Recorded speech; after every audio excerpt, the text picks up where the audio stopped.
Hello friends, அந்த நம்ம என்ன பார்க்க போகிறோம் அப்படின்னா, அனாயன்ஸில் படிக்கிற ஏப்ரல் மே 2024 ஸ்டூடெண்ட்ஸ் உங்களுக்கான செமஸ்டர் எக்ஸாம் பார்த்தீங்க அப்படின்னா ஸ்டார்ட் ஆகி இப்போ எக்ஸாம்ஸ் நடந்துட்டு இருக்கு. ஸோ நாளைக்கு பார்த்தீங்க அப்படின்னா மத்தியானம் அரியர் எக்ஸாமும் காலையில் வந்து கரண்ட் பேப்பரும் இருக்கும். இந்த எக்ஸாம்ஸ்லாம் நம்ம எப்படி அதிக மார்க்ஸ் எடுக்கிறது அப்படிங்கிற சின்ன சின்ன டிப்ஸ் அண்ட் ட்ரிக்ஸ் சொல்கிறேன். வீடியோ ஃபுல்லாக பாருங்கள். கண்டிப்பாக அந்த வீடியோ உங்களுக்கு ரொம்ப ஹெல்ப்ஃபுல்லாக இருக்கும். இந்த வீடியோ மறக்காம உங்கள் ஃப்ரெண்ட்ஸ்க்கு ஷேர் பண்ணுங்கள். ஸோ அங்கே வீடியோக்குள்ளே போகலாம். ஓகே ஃப்ரெண்ட்ஸ், ஃபஸ்ட் எடுத்து பார்த்தீங்க அப்படின்னா அனாயன்ஸில் படிக்கிற ஏப்ரல் மே 2024 ஸ்டூடெண்ட்ஸ் உங்களுக்கான செமஸ்டர் எக்ஸாம் ஸ்டார்ட் ஆகி இப்போ வந்து எக்ஸாம்ஸ் நடந்துட்டு இருக்கு. ஸோ நாளைக்கு பார்த்தீங்க அப்படின்னா மெஜாரிட்டியாக காலையில் அது மட்டும் மத்தியானம் ஒரு எக்ஸாம்ஸ் இருக்கும். காலையில் கரண்ட் பேப்பர் 4th செமஸ்டர் ஸ்டூடெண்ட்ஸ்க்கும், மத்தியானம் 1st செமஸ்டர் அரியர் எக்ஸாம் ஸ்டூடெண்ட்ஸ்க்கும் இருக்கும். ஸோ மத்தியான எக்ஸாம் பற்றி ஃபஸ்ட்டு பார்க்கலாம்.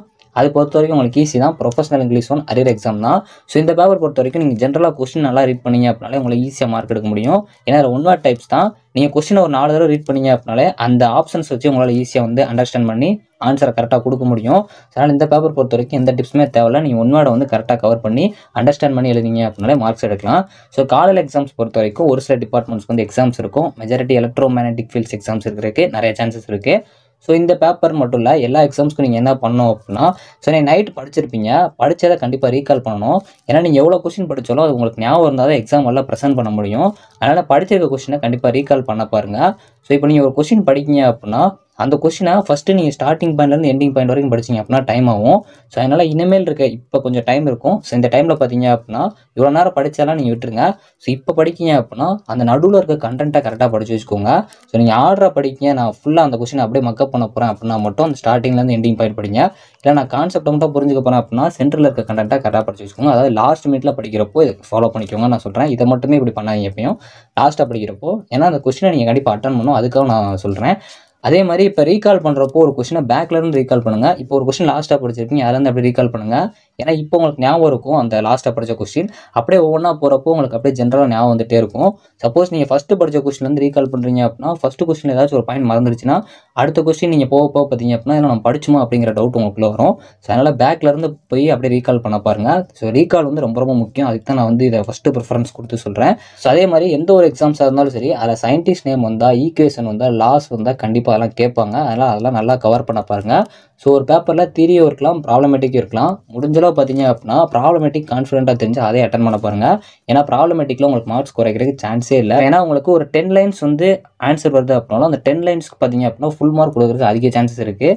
நீங்கள் இதே தியரினா ஒரு 4-5 பக்கம் கண்டிப்பாக எழுதினா மட்டும்தான் உங்களுக்கு மார்க்ஸ் கிடைக்கும். அதுலேயுமே பார்த்தீங்க அப்படின்னா ஒரு 2 மார்க்ஸ் 1 மார்க்ஸ் மைனஸ் ஆகிறதுக்கு சான்ஸ் இருக்குது. ஸோ முடிஞ்சளவு ப்ராப்ளமேட்டிக்கில் கான்சென்ட்ரேட் பண்ணுங்கள். அதுக்காக உங்களுக்கு ப்ராப்ளமேட்டிக் தெரியாதுங்கிறப்போ நீங்கள் வந்து தியரி அட்டன் பண்ண பாருங்கள். அந்நேரம் உட்காந்து ப்ராப்ளமேட்டிக் அட்டன் பண்ணாங்க. ஏன்னா அதில் ஃபுல்லாக வந்து அப்படியே மார்க் போயிடும்.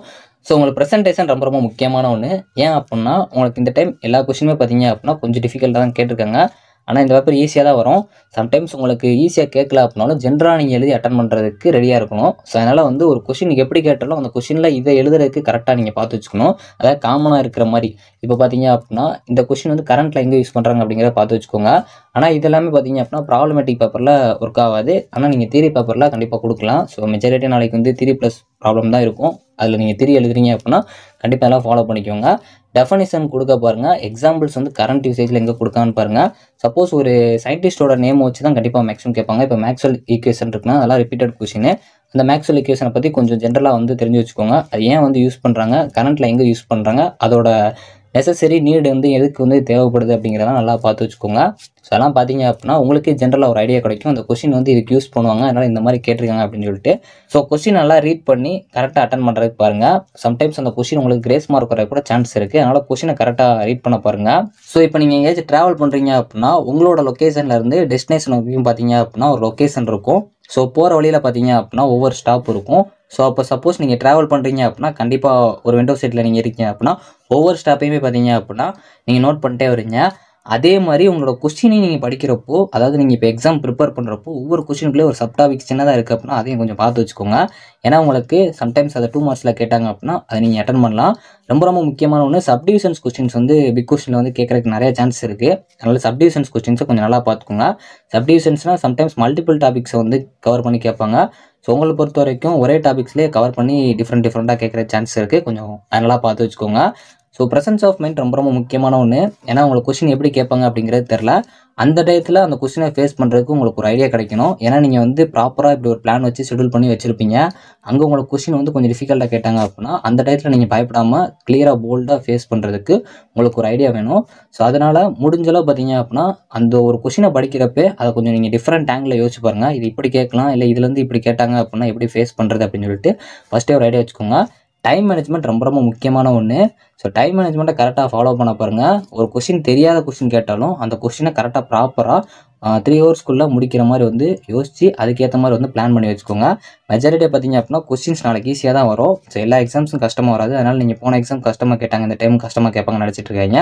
ஸோ கான்ஃபிடென்ட்டாக படிங்க, பாசிட்டிவாக படிங்க. நீங்கள் பண்ணுற ஹார்ட் ஒர்க்கு எஃபோர்ட்டுக்கு கன்ஃபார்மாக உங்களுக்கு நல்ல மார்க்ஸ் தான் வரும். All the best friends. யாரும் பயப்படாமல் எக்ஸாம்ஸ் நல்லா பண்ண பாருங்கள். நீங்கள் படித்த கொஸ்டின் வரும், மறக்கவே மறக்காது. நீங்கள் படித்த கொஸ்டின் அப்படியே உங்களுக்கு கேட்பாங்க, அதே கொஸ்டின் தான் நீங்கள் எழுத போகிறீங்க. ஸோ அந்த கான்ஃபிடென்ட்டாக எக்ஸாம்ஸ் பண்ணுங்கள். தேங்க்ஸ் ஃபார் வாட்சிங்.